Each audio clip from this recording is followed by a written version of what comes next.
I got Juvederm 19 days ago for under eye hollow treatment. I feel the doctor overfilled and my eyes are swollen like pillows. Is it possible I still have swelling after 19 days? Or is this the result of overfilling?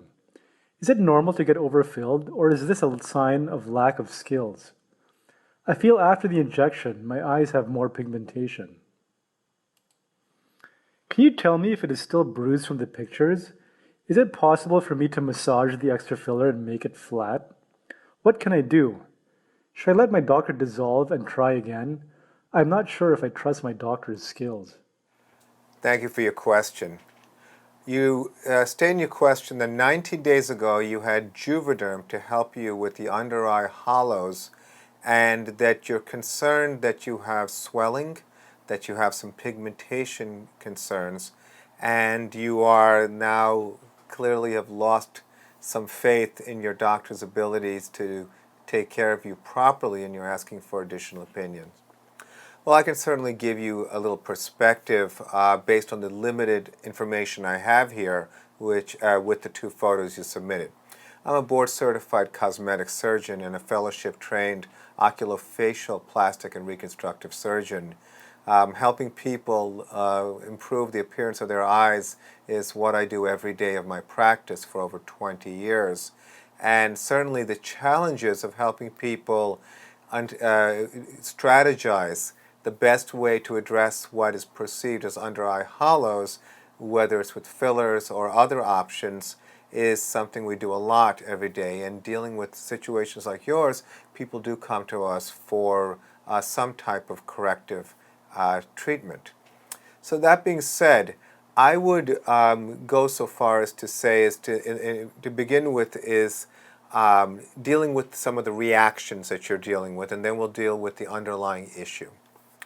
To begin with, the hyaluronic acid filler is often used to mask the appearance of puffy under-eye bags, which is one of the things that I kind of see first, is the puffiness under the eyes, which means that your doctor was trying to soften the transition, and very often people interpret the hollow as being the valley next to the puffiness.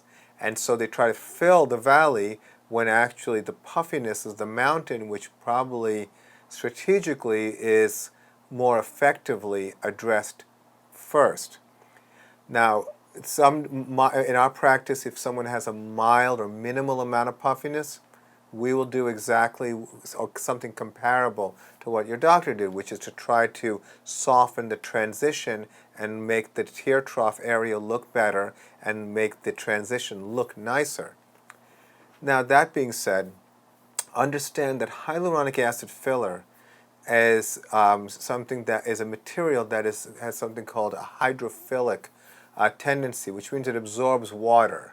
Sometimes in some people, that absorption of water can lead to some fluid accumulation. And that fluid accumulation can certainly be unsettling. Usually that fluid just gets better with a little bit of time and absorption, and it improves. 19 days is unfortunately not too long for that fluid to occur.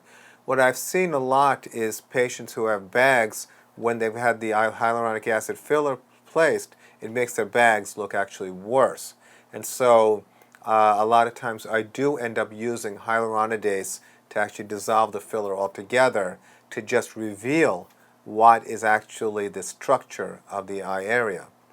As far as hyperpigmentation is concerned, this is one of the challenges of having darker skin, is that the skin can be very sensitive to any type of treatment, including something that's meant to improve the ratio of volume in a way that's supposed to be desirable.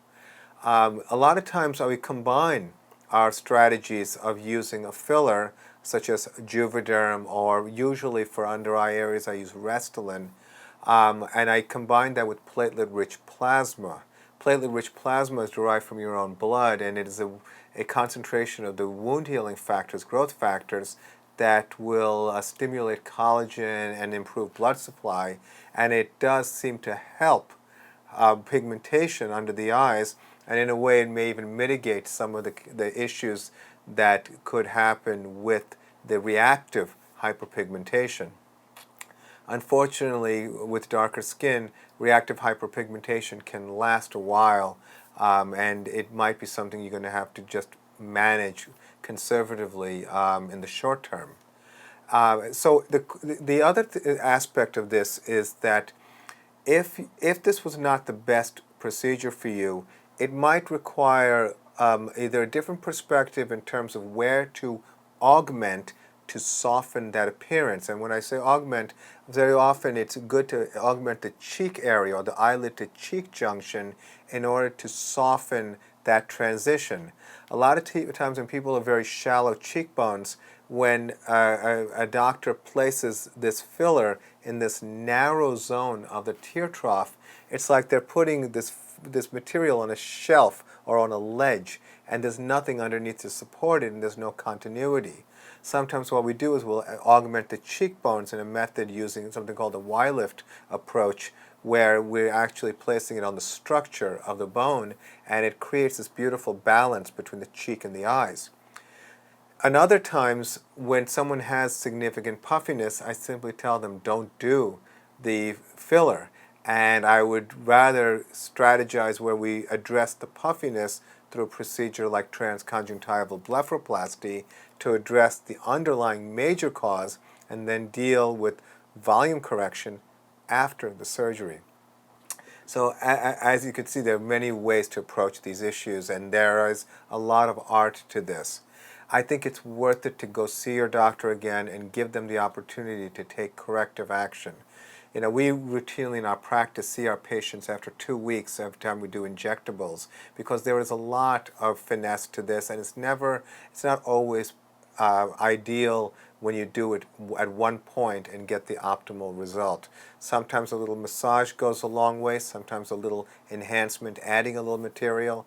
But that's something that we do routinely in our practice after we do fillers, just to make sure things are okay. Because a little can go a long way when you do something to balance or to deal with undercorrection. So again, moving forward, see your doctor, discuss these issues with them, use your gut to see if you feel comfortable and confident. If you don't have confidence in your doctor, then there's nothing they can do that'll make you feel good about their result, because you'll keep second guessing them, and at that point you should probably meet with other doctors and get additional opinions. So I hope that was helpful. I wish you the best of luck, and thank you for your question.